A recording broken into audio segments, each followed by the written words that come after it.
CAI, Concours d'attelage international. 33 ans que Saumur Attelage organise cette étape importante en vue des sélections pour les grands championnats. 10 nations sont représentées, comme les Pays-Bas, la Belgique, l'Angleterre, la Hongrie et la Suisse, et les USA, sans oublier la France. Les 3 épreuves se déroulent sur 4 jours. Le dressage a lieu le jeudi et le vendredi. Le samedi est consacré au marathon, épreuve impressionnante et qui attire beaucoup de public. Et la maniabilité termine cette compétition en beauté. 96 attelages concourent, que ce soit à poney, en solo, en paire ou à 4, ou bien des attelages à 1, 2 ou 4 chevaux. Une étape du challenge national d'attelage d'âne est également accueillie à l'hippodrome de Véry avec 14 attelages.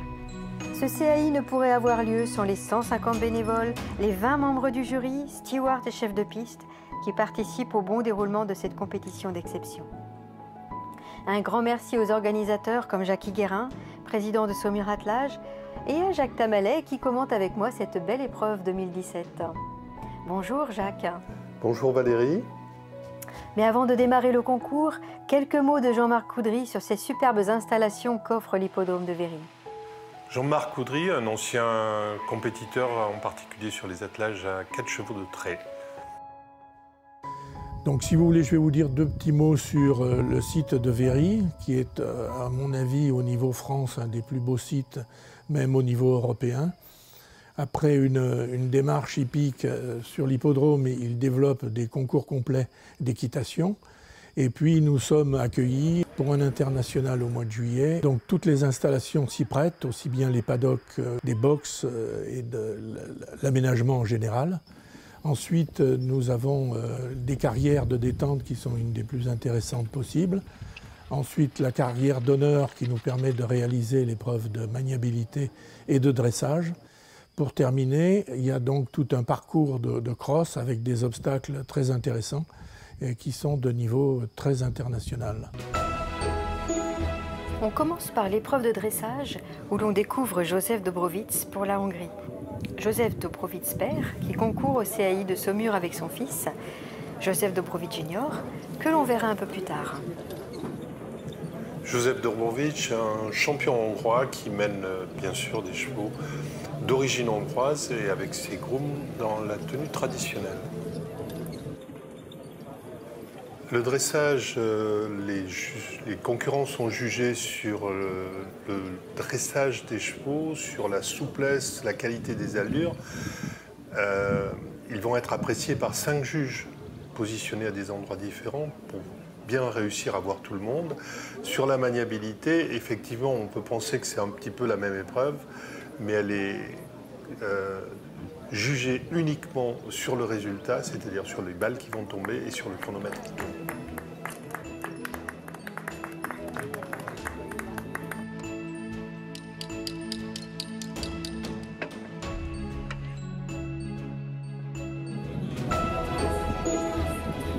On passe dès à présent à l'épreuve reine, le marathon, qui est particulièrement apprécié à Véry. Ici, en attelage solo, pour la France, avec Marion Vigneault, dont on ne compte plus les titres. Championne de France en 2010 et 2012, vice-championne du monde en 2014 à Isaac en Hongrie. Elle est ici avec son KWPN First Quality. Marion Vigneault, que nous voyons ici dans l'obstacle 6, a, avec une petite désobéissance de son cheval qui a tourné un peu précipitamment, et pour éviter de faire tomber la petite balle que vous venez d'entreapercevoir, elle a préféré faire 2 petites voltes pour repasser la porte correctement. La petite balle tombée lui aurait coûté la bagatelle de 10 secondes, et je crois qu'elle a été beaucoup plus vite que 10 secondes en faisant son espèce de 8 pour éviter de faire tomber cette petite balle. Marion Vigneault qui va toujours très vite, très penchée vers l'avant, on la reverra dans cette position-là, je pense, au moment de la maniabilité. Anne-Violaine Brizou, vétérinaire, dont on ne compte plus les titres non plus. Elle se présente ici avec son KWPN 0 Attaque G de 13 ans. Anne-Violaine qui est dans l'obstacle numéro 2. qui va toujours très vite, qui a un nouveau cheval. Elle a beaucoup été sur les podiums internationaux avec un arabo-boulonnais. Maintenant, elle essaye d'avoir un cheval avec beaucoup plus de sang et qui va être plus performant, je pense, dans les obstacles marathon, qui est toujours été pour Anne Violaine, même si elle est très très bonne en dressage, son point fort quand elle avait Boy des Combes.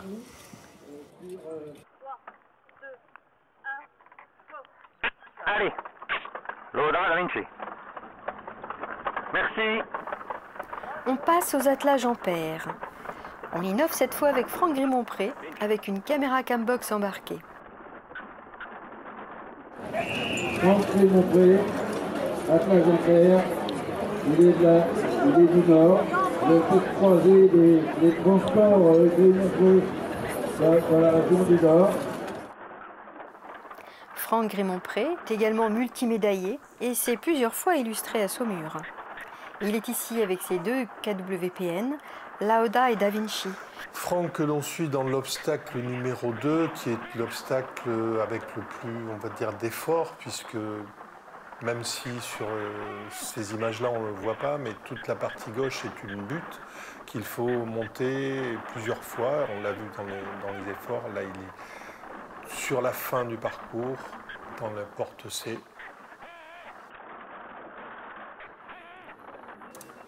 On le retrouve dans l'obstacle numéro 5, l'obstacle Cap Sud. Et cet obstacle a été énormément modifié pour permettre aux chevaux de pouvoir s'exprimer et de galoper rapidement. Il est complètement à plat, mais très ouvert, et permet une sortie très rapide des chevaux, donc avec beaucoup d'efforts. On voit la sortie des chevaux et immédiatement les chevaux repassent au pas pour permettre de récupérer après cet effort intensif. Fabien Guillemard pour la France.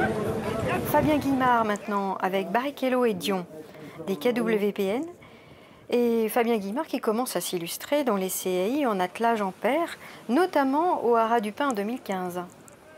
Fabien Guillemard qui essaye de s'exprimer maintenant avec cette paire de chevaux KWPN. Il a eu un petit peu de mal dans les premières années et maintenant on le voit performer aussi bien en dressage que sur le marathon avec des chevaux parfois un peu difficiles.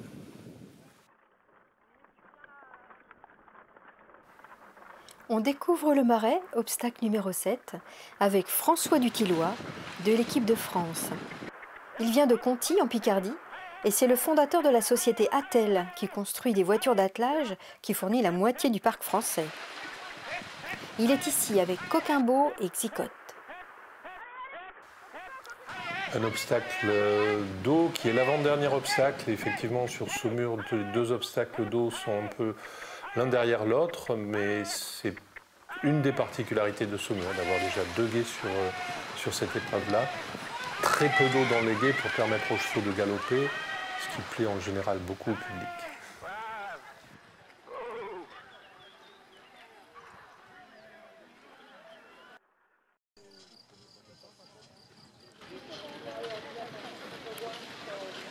On reste sur l'obstacle numéro 7 avec les attelages à 4 maintenant, avec Joseph Dobrowicz Junior venu représenter la Hongrie avec son père. Troisième à Stockholm puis à Londres en fin 2016, toutes deux étapes de la Coupe du Monde. C'est un concurrent plus que sérieux. Joseph Dobrowicz Junior, donc le père et le fils sur le parcours de Saumur pour avoir une équipe de Hongrie qui soit bien représentée, avec aussi un de ces tout jeunes talents qui déboulent maintenant directement des épreuves poney. L'équipe hollandaise maintenant qui vient encourager Bram Chardon et au 5e rang mondial actuellement. Et pourtant, même pour lui, cet obstacle numéro 8 du Moulin semble poser des difficultés. Un passage un petit peu difficile. Le cheval de timon gauche n'a pas réussi à faire déplacer la voiture assez vite. Et par mesure de sécurité, le groom est descendu immédiatement avant que les juges interviennent pour dégager le pied du cheval et pouvoir repartir tranquillement et je pense qu'il va être largement applaudi par le public en ayant eu le fair-play de sortir les guides qui étaient pris dans les pieds de ses chevaux. Une belle sortie quand même, puisqu'on sort au galop.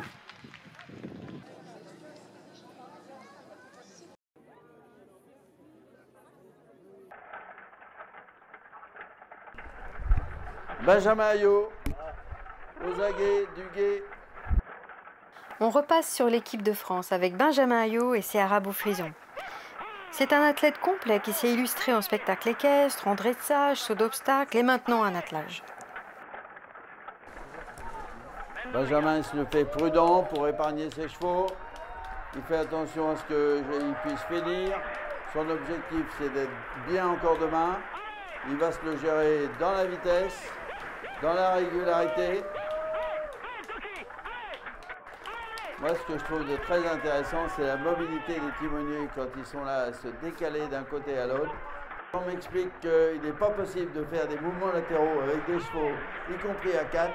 Eh bien là, franchement, vous avez une très belle démonstration, c'est une belle démonstration. Pour compléter les images et les paroles de Louis, on peut bien observer sur vos images la façon dont les timoniers s'opposent au travail des chevaux de devant pour empêcher la voiture de passer sur un piquet, ce que l'on a vu tout à l'heure avec Bram Chardon.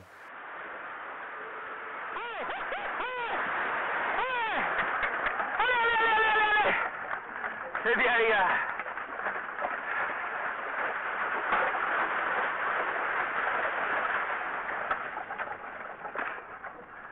« 27 combien? On devait être au 6. Allez. 27,42. Ok.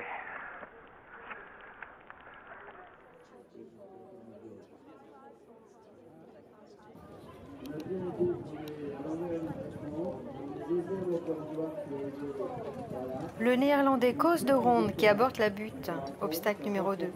Un obstacle très esthétique et très technique aussi.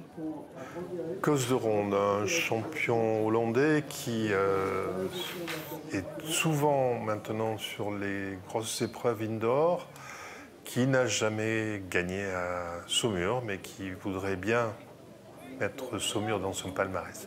Une petite faute ici, les chevaux lui ont échappé, les chevaux de volée, mais ils sont très vite rattrapés pour aller chercher la porte C qui est sur la droite et que nous voyons passer immédiatement. Il faut être très prudent, il faut laisser avancer les chevaux, mais il faut en même temps être vigilant.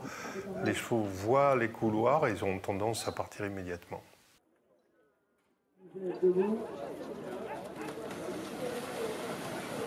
Et voici les USA avec Chester Weber. Chester Weber qui nous vient des États-Unis et qui a souvent comme coach un champion allemand qui lui trouve les chevaux, qui prépare souvent son attelage et qui est certainement dans les 5-6 meilleurs meneurs que nous avons, qui est un pur amateur par rapport aux meneurs hollandais.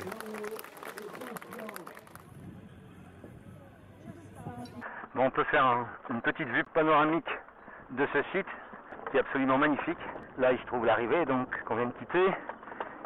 Et ici, on a les 2 terrains de dressage d'entraînement devant les tribunes. Le camp étant là-bas, le marathon étant dans les arbres et dans la plaine derrière. Donc c'était un grand plaisir.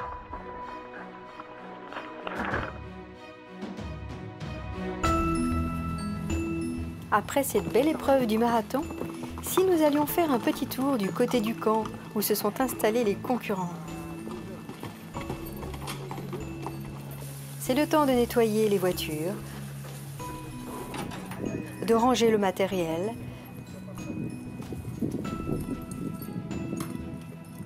de prendre un peu de repos mérité pour les hommes comme pour les chevaux. Et de se préparer pour l'épreuve de maniabilité, comme ici la Canadienne Kelly Uta-Pelsbruder. On a déjà repris la voiture qui a servi sur le dressage, des voitures toutes propres, toutes belles, des copies de voitures anciennes en général. Et nous avons vu ici la groom en train de désolidariser le petit pion qui était juste sous le collier pour pas que le cheval soit blessé. Par exemple, je vais vous parler un peu du stewarding sur les concours d'attelage. Nous prenons en charge les compétiteurs dès qu'ils arrivent. Nous organisons les planifications des entraînements et des familiarisations aux carrières de dressage. Ensuite, il y a la compétition de dressage qui a lieu et donc nous les faisons rentrer dans un ordre bien précis. Ainsi qu'à la sortie, nous avons des contraintes de vérification des voitures, des harnais et de l'état de santé des bouches des chevaux. La deuxième partie, c'est le marathon et le cross. Nous émettons un contrôle important au démarrage avec les contrôles de gilet, de licence, de certificat médical et de bien-être du cheval. Ensuite, après la phase d'échauffement et de repos, nous les contrôlons une dernière fois avant d'aborder la phase des obstacles, où là, nous intervenons sur la sécurité proprement dite dans les phases d'obstacles. Pour terminer, nous les observons à la sortie et en vérifiant leur état de santé, l'état des bouches et l'état des membres et de l'ensemble de l'équipement qui doit être tout à fait correct. Nous terminons aujourd'hui par exemple par la visite vétérinaire et nous les contrôlons à la sortie de la maniabilité.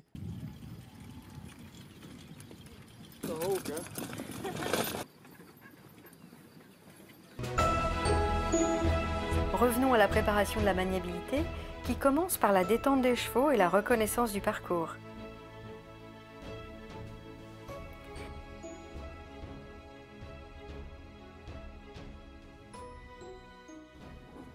Et nous retrouvons la sympathique Canadienne Kelly Ostapelbruder, tout en élégance. On termine la maniabilité en passant les 2 dernières portes au galop et en franchissant la ligne d'arrivée. Et nous pouvons voir immédiatement les stewards qui viennent au contrôle et des embouchures et de la largeur de la voiture. Et à ce moment-là, il peut y avoir un contrôle antidopage. La maniabilité est un véritable concours d'élégance, comme le démontre la comtesse Diana Lindsay, venue d'Angleterre. Jacques, pouvez-vous nous en dire plus sur cette 3e épreuve de maniabilité? La maniabilité, c'est le point d'orgue de ce concours, c'est-à-dire que tous les attelages vont avoir à être départagés sur le même parcours. Et donc l'idée ici a été de proposer plusieurs options pour que les concurrents puissent se choisir de tourner à droite ou de tourner à gauche, y compris d'ailleurs d'avoir des portes doubles qui étaient ici les portes 4 et la porte 18.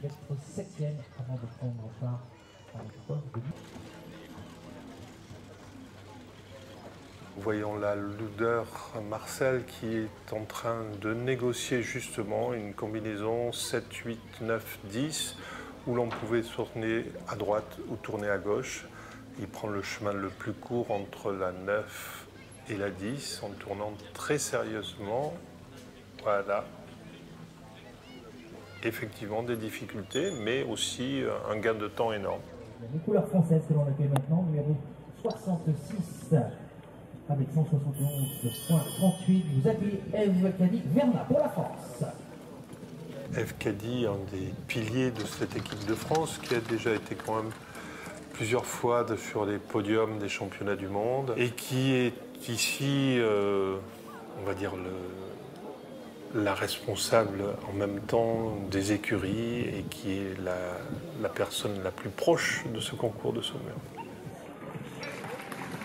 Vous applaudissez Eve Cady-Vernat pour la France. Une seule faute, 3 points de pénalité. Please welcome to the French driver, Franck Guélimont, who is actually on the third position of this competition. Franck Rimonpré, que l'on revoit sur la fin de la combinaison. La balle est tombée, mais rien ne paraît. Il fait même une reprise de guide. Vous avez vu sa main gauche avancer sur la guide gauche pour pouvoir être serein sur sa porte numéro 10. Le mental va compter énormément sur cette épreuve, car les petites balles sont peu fragiles. Il ne reste que 10 cm de chaque côté pour pouvoir faire passer la voiture et terminer quand même dans un bon galop qui va lui permettre pouvoir être pratiquement dans le temps, juste 3 points de pénalité, ça va faire une remontée dans le classement général. Et le nouveau leader, Franck Guimaupré pour la France.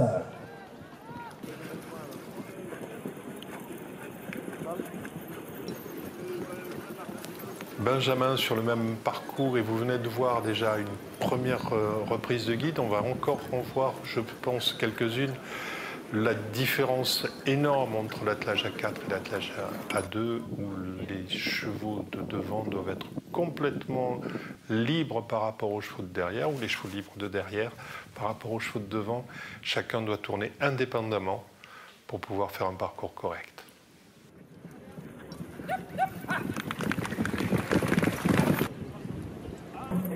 Les couleurs des Pays-Bas vous accueillent, s'il vous plaît, Costeron, leader de l'épreuve, avant la maniabilité. Costeron qui est pour le moment premier avant la maniabilité, donc beaucoup de pression, il doit impérativement être sans faute et avec un temps relativement rapide. Donc on voit déjà les chevaux les timoniers sont déjà au galop. Des options le plus court possible, un petit peu de défense sur le cheval de droite. Et on revient, vous voyez cette maniabilité des chevaux de devant par rapport aux chevaux de derrière. Et effectivement là, on va être sur la fin et on laisse partir au galop. Beau parcours pour Costeron de juste une seule balle renversée. Les Pays-Bas vous accueillent, Bram Chardon. It is the 6th place at first dressage in Scotland. This one going to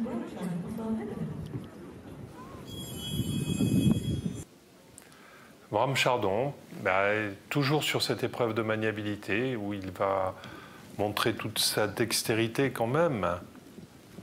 Il a brillé sur le marathon avec un petit incident à un moment, une petite faute de jeunesse, on va dire. Regardez aussi à nouveau le maniement de ces guides de volée, les meneurs qui sont toujours en train de venir refaire des boucles. Le chef de piste a mis beaucoup de virages entre chaque porte. Il faut souvent tourner à droite et à gauche pour pouvoir revenir correctement. Il faut beaucoup de souplesse à ces chevaux-là. On est prêt, la dernière porte et la maniabilité est terminée.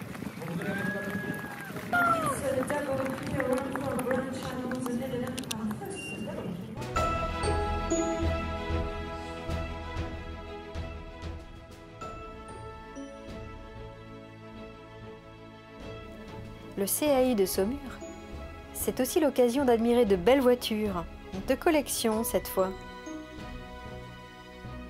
et le plaisir d'assister au Challenge national d'âne. Jackie Guérin, président de l'association Saumur Attelage. Mademoiselle Lambert, Lydie et Quenotte.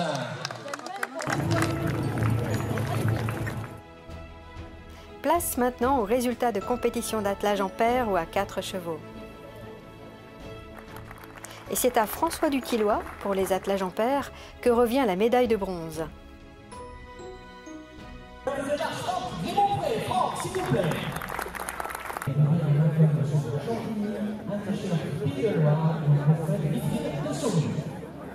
Ici, il a monté sur la côte marche. Et vous avez la taille en paire. Vous appelez fort, tout le monde pour 5, par 6,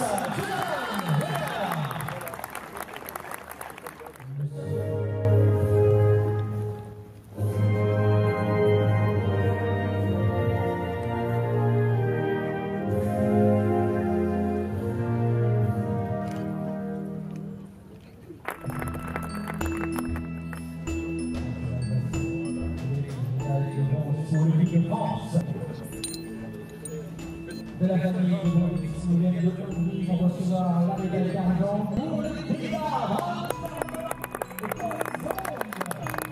Un grand merci Jacques Tamalet d'avoir enrichi ce reportage de vos précieux commentaires et rendez-vous l'année prochaine pour le CAI de Saumur 2018. Merci à vous et à l'année prochaine.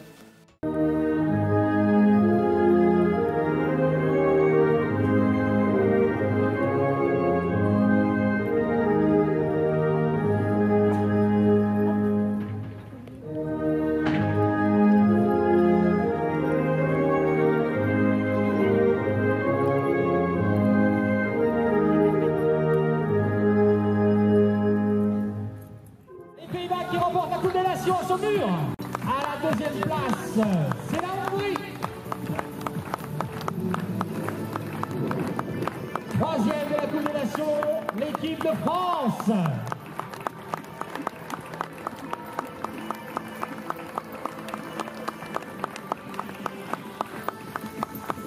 Venu des États-Unis d'Amérique, Kristen Weber.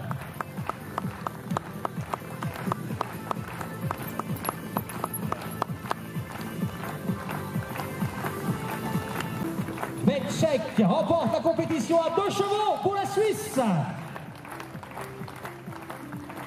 Et la France est également présente.